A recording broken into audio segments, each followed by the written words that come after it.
What a headshot! What a head! How's it guys, this is Dayvy, FPL, and welcome back to the Fantasy Premier League video here on my channel. Now in this video, I'm going to take you guys to my very own first wildcard draft for the upcoming Game Week 17. So if you guys have had a very enjoyable break from the FPL world, the World Cup has been sensational. I've actually spent the majority of this past month in Australia, but back in South Africa at the current moment. Now we'll actually be departing for the Christmas holidays fairly shortly, and that's why I'm actually recording this video before the World Cup semi-finals, but luckily there's not too many FPL assets actually playing in them. Now yes, there might still be some injuries happening in training, so on and so forth, so we'll update you guys as the weeks do progress, leading up to that Game Week 17 deadline. Now what this video is going to be all about is my first initial wildcard draft. Literally loaded up the FPL website a couple of hours ago, created a team, and that's going to be the team that you guys see at the end of the video. Now there will be some more thoughtful videos coming up, don't worry. I'll be going over kind of the best fixture video, and then taking a deeper dive into the team selection heading into that Game Week 17 deadline. So this video is going to be kind of an initial take, getting back into the FPL swing of things, so if you guys do enjoy it. Now as always, if you guys have any questions, ask me on my Discord server or in the YouTube comments down below, but otherwise sit back, relax, and let's get straight into it. But before we get into the actual kind of heavy stuff in terms of our FPL draft, our first wildcard draft, I just want to say that FPL is going to be back, or at least in about 2 weeks time, as I am recording this video. Now I do have some more planned videos coming up after I do release this initial video, but if you guys do have any recommendations or suggestions, drop them in the comments down below or on my Discord server. Right now, some of the ideas that I've come up with are kind of doing a deeper dive into the best fixtures, looking at the double game week announcements, the potential blank game weeks, and what that's going to mean for our chip strategy. I also thought maybe taking a deeper dive into the stats of the first half of the season, Game Week 17 basically halfway through the Premier League season, and therefore the stats might give us a good indication of what's going to happen in the second half of the season. Other than that though, I'm pretty sure a lot of kind of wildcard updates, team selections are going to be coming up. I also think I might do an update into the algorithm predicted team. But if you guys haven't got into the kind of hype of FPL being back, don't worry, maybe by the end of this video, once you've seen the draft, you'll be thinking about FPL once again, probably a little bit too much. Now the first kind of talking point I wanted to go over is going to be all about the double game week announcement. So when I was actually in Australia, I didn't even notice that the announcement came up for these double game weeks. And that's the thing, is probably those of you out there that also missed this important news. Now don't worry, I'll be going into a more in-depth analysis into the double game weeks, the blank game weeks, all that good stuff coming up in a video. But right now what you guys need to know for your initial drafts is that there will be 3 double game weeks coming up. Now the first double game week, and probably the one that you guys should prepare for on this Game Week 17 wildcard, is going to be the Game Week 19 double game week, and that's going to be for 2 teams, Chelsea and Fulham. So as you guys can see on screen right now, Chelsea's fixtures are going to be Man City at home and Fulham away, and then vice versa, we have Leicester away and Chelsea at home for Fulham. Now to be honest, when I looked at this kind of Chelsea selection, if you guys do recall that kind of Chelsea team selection, Graham Potter had some massive rotation in his squad selection, so let's hope that doesn't continue into Game Week 17 onwards. Now in terms of the Game Week 19, a quick kind of initial reaction, Man City at home is a pretty terrible game, but Fulham away is quite a nice one. So do I think the Chelsea assets are going to be worth it? If Reece James was back to full fitness by Game Week 19, definitely be a lock in my squad, as long as he will be fit to play 2 games in a couple of days. We then have those Fulham assets, not the worst kind of 2 fixtures in the world. Yes, Chelsea's a tough one, but at least it is going to be a home game. And then Leicester away, even though they had quite a good defensive resurgence towards the end of the first half of the season, I do think it's a fine fixture on paper. So Game Week 19 is kind of double game week, not the biggest double game week in the world. Only 2 teams have a double, but it might be worth your investment still. We then had the news of a potential double Game Week 20. This is under the condition that the 2 teams don't have a replay in the FA Cup, but considering that it is going to be Spurs and Man City, a replay is not that likely. So in terms of Man City, United away and Spurs at home, but in terms of Man City, kind of a fixture-proof side, any fixture is going to be a good one, but I would have liked to have seen some more green ones in this one. But nevertheless, I mean, it's a double game week for Man City, probably all going to captain Haaland anyways. We then have those Spurs assets, Arsenal at home and Man City away, and I've regarded both of these 2 teams as red fixtures because Man City and Arsenal were the best 2 defenses in the first half of the season. Now yes, maybe a Harry Kane could be an option, a Heung-min Son, but generally probably the 2 worst fixtures that you guys could ask for a double game week. Then the final confirmed double game week is going to be Game Week 23. We have Man City yet again, but then also Arsenal. Both these 2 teams could be quite good investments, to be honest, as long as their fixtures in and around Game Week 23 look quite strong. So definitely the first game is going to be the one to target. Aston Villa at home for Man City and then Brentford at home for Arsenal. And then obviously they play each other in the second fixture. Now as an initial reaction to these kind of double game weeks, as I mentioned, a video coming up will go into more detail. To be honest, not the best double game weeks in the world. I mean, when we see Man City, Arsenal, Chelsea, I would have liked them to have better fixtures, but because they are quite strong teams, definitely still worth the investment. But you guys can let me know what you guys are doing for these double game weeks in the comments down below. I think personally I'm going to own those Man City assets anyway, but the Chelsea fixtures are turning my head slightly. But I wanted to get this out there for you guys because this is very important when making your initial drafts, as at least now that you have this double game week announcement, you guys can plan your teams. Now talking about planning our squad, that's exactly what we're going to be doing in this upcoming talking point. Now the first kind of team selection or wildcard draft that I'm really going over is going to be from a price point of view. Then I'll be detailing the next 3 fixtures, as that was the kind of game week range I looked at for my initial draft. Why 3 game weeks? Who kind of knows? It's simply on the FPL website, on the FPL app. If you guys do select a player, usually selects the next 3 fixtures. And as I mentioned in the introduction, a very initial kind of first wildcard draft, so don't roast me too much in the comments down below. Now talking about the financials first, I will give you guys a reminder in the next talking point, but I currently have 1.8 million in the bank, so yes, a lot of money in the bank for our first draft, and our second draft we might look to use that, or at least utilize it in our starting 11. Now as repeated, going over from position to position, from most expensive to least expensive in our kind of starting 15, let's get straight into the goalkeeper department. Now in terms of our goalkeepers, I've actually gone for the double up of Sanchez and also Ward. Now Danny Ward, nothing much has to be said about him, just a super cheap option. Already mentioned in the double game week fixtures that Leicester had a resurgence from a defensive point of view towards the end of the first half of the season. So at 4.0 million, no concern there. The only concern will be having him on my bench when he does go for those double digit hauls. Now he will obviously be second choice. My first choice goalkeeper will be Robert Sanchez from Brighton. Now Brighton have some great fixtures on paper, still continue to be a massive defensive giant, even under the new manager. So at 4.6 million, yes, I could kind of upgrade him to a more secured option. If I want to go for maybe an Alisson once more, that Liverpool defense, I could stretch to that. But right now 4.6 is a nice price point to get a goalkeeper at. Now there might be some concerns about not going for Nick Pope, but don't worry, I'll be talking about him. I just really wasn't too keen on a double up. As you guys probably know, I'm going to be going for Kieran Trippier in my defensive department. Now there are other goalkeepers to look at, but I just prefer Robert Sanchez, always kind of a nice stable option, and especially for a first draft, no problem sticking him between the sticks. Now moving on to our defensive department, and the most expensive defender to go for is going to be one that I don't mind spending the value on. It's going to be Cancelo. I just think that Man City defense is always pretty strong, and Cancelo is getting 1 or 2 attacking returns in the first half of the season, and he will have to continue that to provide that value in the bank. So yes, 7.2 million is quite expensive, so attacking returns are going to have to be kind of flowing in. Otherwise I could look to downgrade him to a cheaper Man City asset. So talking about those attacking returns is exactly what the second option offers us. Already mentioned his name, Kieran Trippier, at 5.5 million is going to be a selection of choice. Now there was some concerns about fitness in the England camp over this World Cup, so please make sure that he's going to be back to full fitness for the upcoming game weeks. But if he's going to be fit, definitely one of my key starters, if not my most important defender to go for, as he is still so cheap and also offers great fixtures going forward. Our defensive department is going to continue into another great defensive side. It's going to be those Arsenal assets at 5.2 million. It's going to be Gabriel as our selection. However, Ben White at a cheaper price point, I think 4.7 million is also a viable option. Now I won't lie to you, Gabriel is probably going to be kind of a rotation piece. With 1.8 million in the bank, I could afford a kind of more expensive defender to rotate him in, as he is now in that Arsenal lineup, but they're not the best fixtures coming up. Now the reason I'll probably be benching him most game weeks is because my fourth defender, Cucurella, at a cheaper price point is probably going to be more nailed because of those better fixtures. But as I've already mentioned with the Chelsea assets, Graham Potter loves to rotate, and that's why Cucurella can't be a nailed asset, and that's why I wanted Gabriel as a nice expensive rotation piece. But you guys will see with the upcoming kind of team selections when I go over the fixtures game week per game week. Chelsea have some massive game weeks coming up, especially that double in game week 19. Now I'm going to pause in the defensive department here and I'll talk about our kind of last bench fodder option at the end of the team selection, as I want to focus on the more essential assets. Now going into midfield department, and this might cause quite the stir, but I haven't gone for Mo Salah, I've actually gone for Kevin De Bruyne as my premium midfielder of choice. Now not only do Man City have some double game weeks coming up, but I won't really prepare for the double game week 23 fixtures already. It's a little bit too distant for me, but I still prefer Kevin De Bruyne over the shorter term. So yes, you guys might be roasting me in the comments down below, but I've personally gone for Kevin De Bruyne as some nice fixtures coming up for Man City, and they also are quite a hot team. But he's obviously one of those players that you guys can play around with. If you want to go for Mo Salah, 100% that's fine. I just prefer Kevin De Bruyne at his price point to have on my first initial wildcard. We now spice things up in the midfield department. Our second selection is going to be Mason Mount at 7.5 million. Spoke about those Chelsea fixtures. Cucurella, Mount has the exact same fixtures, and I do believe he's the most nailed asset from an attacking point of view under Graham Potter. Now when you guys do see the fixtures, I think you'll understand why. If you have not seen the Chelsea fixtures, I would recommend going and looking at them. And just remember, this might only be a short-term punt because of those lovely Chelsea fixtures in the short term.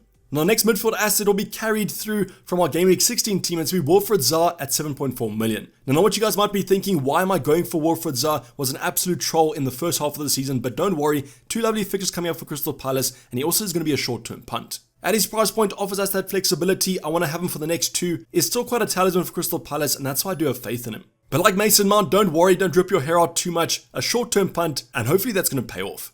Now last midfield asset is going to be pretty predictable. Martinelli at 6.4 million. Just remember, I did buy him at quite a cheap price point, and he has risen in price quite a bit. So from an Arsenal point of view, I'm expecting to kick on like they did in the first half of the season, and that's why I want some Arsenal attacking coverage. Now yes, I might only own Martinelli because I'm scared of losing that value in him, but I do still believe he's one of the best Arsenal attackers to get. So wrapping up our kind of midfield four, I'm not going to be going for a 5 in midfield, and I'll touch on our last midfielder asset at the end of this kind of talking point. But now going to our forward department, and the number one option from an attacking point of view, no surprises here, didn't play in the World Cup. We've had training videos of him in the gym continuously throughout the World Cup break. It's going to be Erling Haaland at a cool £11.8 million. Now with Haaland, as I mentioned, no-brainer pick here, probably going to be picked by everyone in the FPL game that's returning come Game Week 17, Dayvy the Campsy option over the first couple game weeks. So not too much to talk about in terms of Erling Haaland. I guess the only debate is to pair him up with another premium in the forward department, but I haven't done that.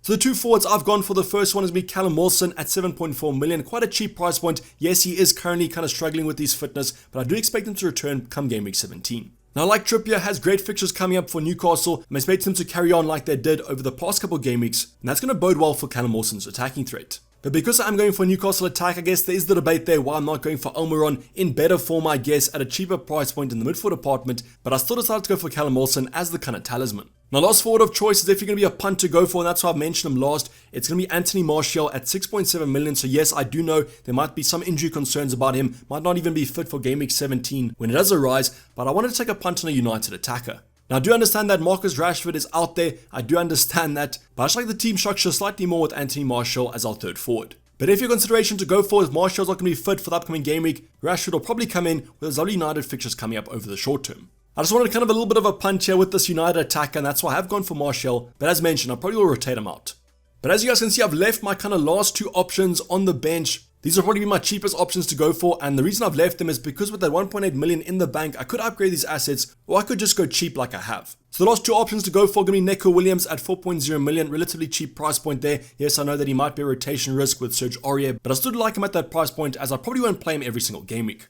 Then our final player in the starting 15 is going to be Andres Pereira, kind of the best 4.5 option in the game at the current moment. Likes to get forward, has some attacking threat in him, and that's what's a no-brainer for me. Added to that also that Fulham double game week coming up in Game Week 19, but I guess you guys might prefer Mitrovic, but please make sure that you guys do watch his suspension yellow cards. So that's why I did go for Andres, because I was slightly worried about that Mitrovic yellow card suspension, but let's just see where we're at come Game Week 17. So as you guys can see, this is kind of the first initial wildcard draft that I have gone for. Yes, there will probably be some changes leading up to that Game Week 17 deadline. Stay tuned for the team selection coming up. But right now, I do like the overall team structure of this kind of 4-4-3. And then we rotate whatever defender has a better fixture. Let me know what your guys' first wildcard drafts are going to be. But now let's head into the actual Game Week planner. So now going to the Game Week planner, we're going to start off with Game Week 17, go to kind of Game Week 19. Show you guys what the fixtures are for this kind of team selection heading into those respective game weeks. Now first reminder, at the bottom right hand side, 1.8 million in the bank left over. We could actually make quite a nice upgrade, or I could just keep it in the bank for a rainy day. Now starting off on our bench, the bench kind of picks itself this game week. Danny Ward, Gabriel, Andres, and Williams. Yes, Gabriel might be some concern there that we are benching him. Not the worst fixture in the world, but it is against West Ham at home, which might be a slightly tougher game. Heading to our goalkeeper department, Sanchez against Southampton away is a great fixture on paper for that Brighton defense, and I do have some faith for hopefully a clean sheet. Then our back three, we've got Cancelo, Trippier, and Cucurella, all good fixtures on paper. Leeds away might be a little bit of a tougher game for Man City, but it is Man City, and they love to keep a clean sheet. Then Leicester away for Trippier, definitely a game that Newcastle could keep a clean sheet. And then Cucurella against Bournemouth at home, which if you guys did watch my stats videos, are the worst attack in the Prem. But now you guys can understand, if Cucurella doesn't feature, I just hope that he stays on the bench, then Gabriel can come off against West Ham at home. Then heading to midfield department, we have Mount against Bournemouth at home, a great fixture in terms of the attack, and like Cucurella, just hope that he does play.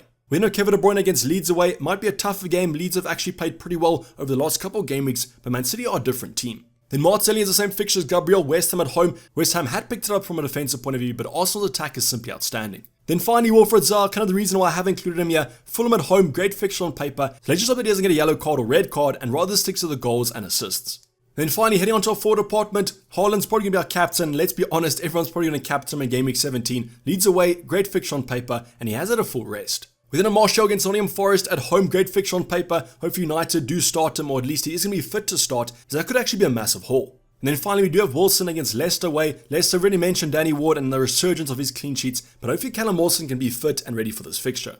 But as you guys can see, in terms of Game Week 17, great fixtures on paper here for our starting 11. The bench options, some have good fixtures. Probably Gabriel's the only one that I might actually want to start. But overall, the team is looking pretty strong. Let's see if that does continue going to Game Week 18. A reminder here, bottom right hand side, we now will have one free transfer, so we can use those transfers if we do please. Probably use them to prepare for the upcoming double game weeks. So now on our bench, the bench has stayed exactly the same. Brighton away now for Gabriel. Could also start him if I want to, but that might be a tougher game on paper if Trossard picks up his form of the first half of the season. Now there's a concern about the goalkeeper department. Arsenal at home for Sanchez, not that great, but I guess Danny Ward does a Liverpool away, so let's just hope for some save points from Sanchez. Then the same back three has Everton at home for Man City, great fixture on paper. We then have Leeds at home for Trippier, at least it is a home game. Then finally Nottingham Forest away for Cucurella. Now you guys can understand why I want these Chelsea assets in my team. Great fixtures on paper coming up, two newly promoted sides, and then at the double game week in game week 19. The midfield department, Mason Mount already spoke about those Chelsea assets. Let's just hope that Mason Mount is going to be a mainstay in that attack under Graham Potter. De Bruyne against Everton at home, that game just looks like it's going to have massive goals for Man City as Everton are on pretty bad form. We then have Brighton away from Martinelli, not the best game on paper, but at his cheap price point, any attacking return is going to be worth it. And then finally, probably the last game for Wilfried Zaha in our team, but it's going to be Bournemouth away in game week 18. Then finally our forward department, Erling Haaland, our captain, probably yet again Everton at home, as mentioned with De Bruyne, probably going to be quite a high scoring game for Man City. Then we have Martial against Wolves away, not the best game on paper, and that's why Martial might not be the pick to go for, but let's see how the kind of weeks progress. Then finally we have Wilson against Leeds at home, great fixture on paper yet again. Mentioned that Leeds were kind of attacking better, but defensively they were still pretty bad at the end of the first half of the season. So still, the team looks pretty respectable for game week 18, but that's probably what you want. I mean, you did wildcard in game week 17 after all. Now finally going to game week 19, the first kind of double game week of these next few. And just a reminder yet again that we now will have 2 free transfers where I'll probably will use one to make my starting 11 look slightly better. So talking about that kind of starting 11, you guys will see on the bench there, Trippier and Zaha both on my bench. Probably will take Zaha out for a better asset with that 1.8 million in the bank. But let's just see how the team currently sets out with no transfers used. That's going to be Sanchez and goal yet again. Everton away though now, a better fixture on paper. And I do believe that Brighton could keep a clean sheet in this one. We then have had a switch up in our defensive department. Cancelo's Chelsea away, pretty tough game on paper there, but I guess Man City could keep a clean sheet. But then instead of Trippier with Arsenal away, I've gone for Gabriel with Newcastle at home. So yes, we might actually have a contradiction there with Wilson up front, but let's just hope that Arsenal keep a clean sheet on Newcastle's score and Wilson gets the goal or an assist. And then finally Cucurella, kind of a mainstay in our squad over this double game week. Man City at home, not the best game on paper, but then does have Fulham away.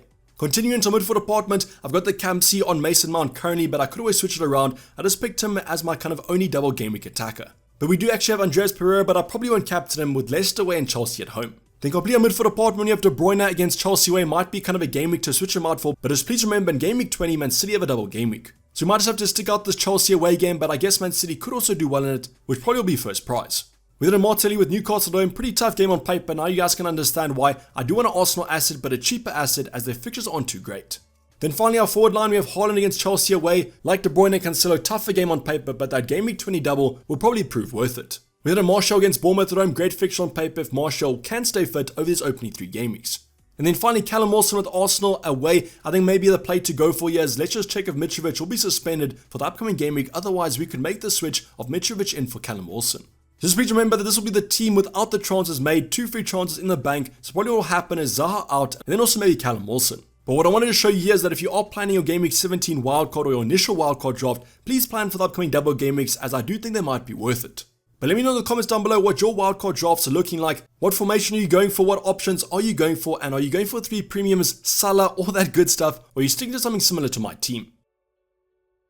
But this is basically wrap up the video, guys. Hope you did enjoy it. Please don't forget to like if you did and subscribe if you haven't subscribed yet. Tons of content coming up in this kind of mini preseason before Game Week 17's deadline. So make sure that you have those bell notifications on. But I'm going to sign off with Dayvy FPL and I'm out. Cheers, bye.